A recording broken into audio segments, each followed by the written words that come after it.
First up, get a first look at a truly special kit. Barcelona is set to debut a brand new font for their 25-26 season, a design with a powerful message of inclusion, and it's all happening during a massive European clash against Newcastle United. Then, the boardroom is buzzing. President Joan Laporta is absolutely furious, calling a recent FC Barcelona transfer a backstabbing move and pointing the finger directly at a former player turned agent. We've got the explosive details on who's leaving and why it's causing such a storm. And speaking of decisions that shape the club's future, it's election day at FC Barcelona. We'll break down everything you need to know about how the members will be voting, the candidates, and what this means for the direction of the club. Finally, the title race is heating up. Real Madrid desperately needs a win to keep pace with Barcelona at the top of LaLiga. We're previewing their crucial match against Elche and analyzing what it means for the championship battle. Stick around, hit that subscribe button, and ring the notification bell so you never miss a moment. Never run out of battery again with the INIU portable charger, the slimmest 10,000 mAh power bank that keeps your devices charged on the go. Stay powered up wherever you go. Click the link in the video description to shop now on Amazon. A special font for a special cause is making its return to the Spotify Camp Nou. Barcelona is poised to unveil a unique, bespoke font for their 25-26 season, replacing the standard nameset for their highly anticipated second leg against Newcastle, United on March 18th. This isn't just any new design. It's a powerful statement to raise awareness for World Down Syndrome Day, celebrated globally on March 21st. The distinctive typeface has been masterfully crafted by Anna Vives, a talented young Catalan artist living with Down syndrome. This collaboration is a cornerstone of the Barca Foundation's ongoing commitment to fostering inclusion and highlighting the importance of awareness for the condition. The font itself is a visual treat, characterized by a playful, handwritten aesthetic that artfully blends uppercase and lowercase letters, promising a truly unique look across every player's name and number. Fans might recall this special design. Barcelona previously showcased this exact Anna Vives font 13 years ago, back in 2013, during the Joan Trophy match against Santos, also in support of this very same noble cause.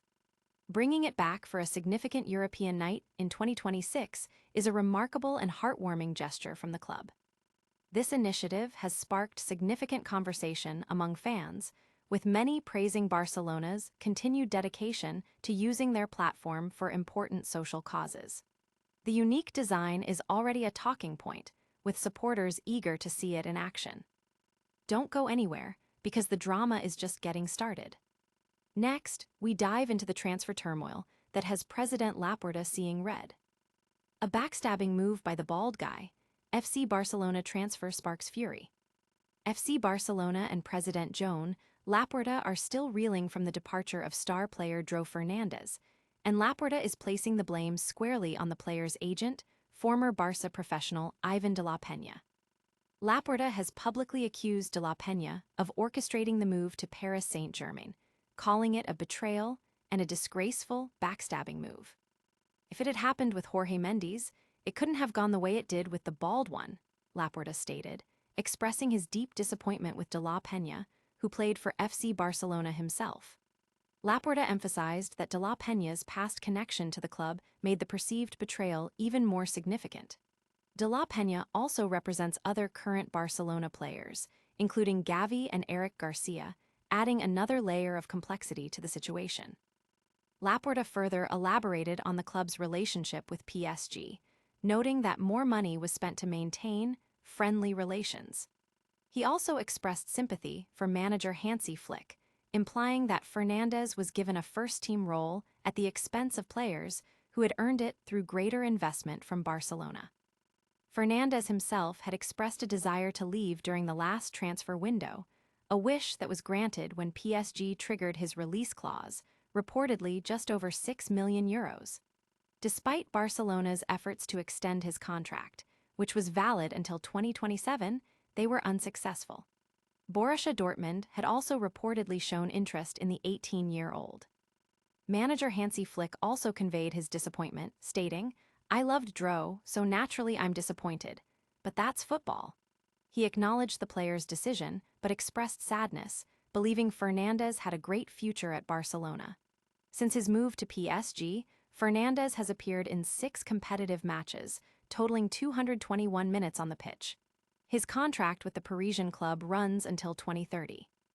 The football community is abuzz with this transfer saga, with many dissecting the implications of Laporta's strong words and the impact of De La Peña's role. But the club's future isn't just about transfers, it's also about who leads it. Next, we're covering the crucial elections happening right now at FC Barcelona. Your vote shapes the future. FC Barcelona members head to the polls. Sunday marks a pivotal moment for FC Barcelona as 14,504 eligible members cast their votes to decide the club's leadership between candidates Joan Laporta and Victor Font. Polling stations are open across Barcelona, Girona, Tarragona, Lleida, and Andorra from 9:00 a.m. to 9:00 p.m. CET, allowing members to participate regardless of their location. This election is a testament to FC Barcelona's core governance model, rooted in member ownership and direct participation.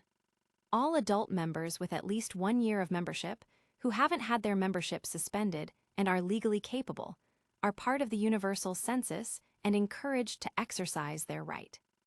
The club emphasizes that this day is a collective expression of commitment and belonging, urging active participation to strengthen a model that places members at the heart of decision-making. Adding to the day's significance, the election will run concurrently with the FC Barcelona versus Sevilla FC match, kicking off at 4:15 p.m. CET.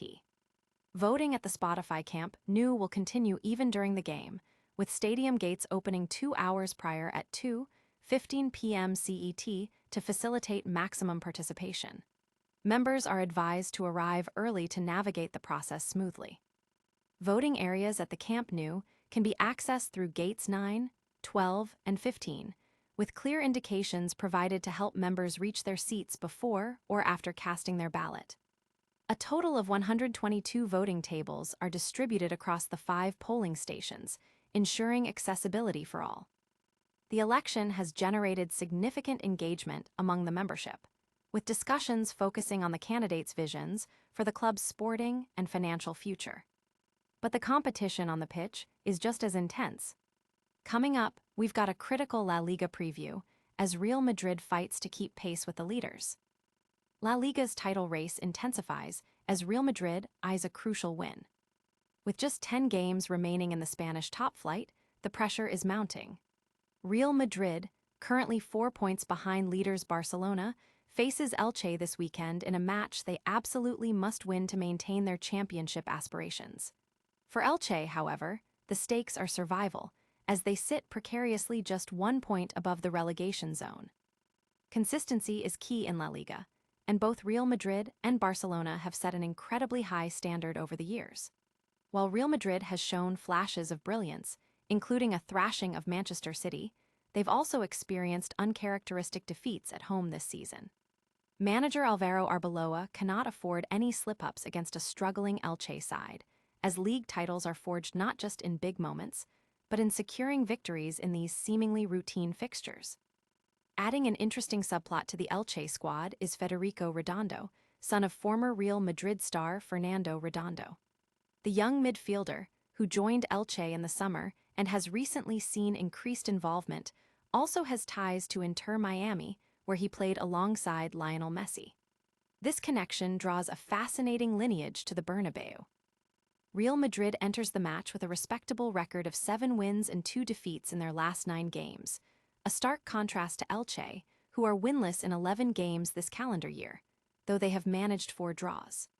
Key players like Kylian Mbappé, Rodrigo, Jude Bellingham, Eder Militao, and Alvaro Carreras remain sidelined for Real Madrid, while Hector Fort and John Donald are doubtful for Elche.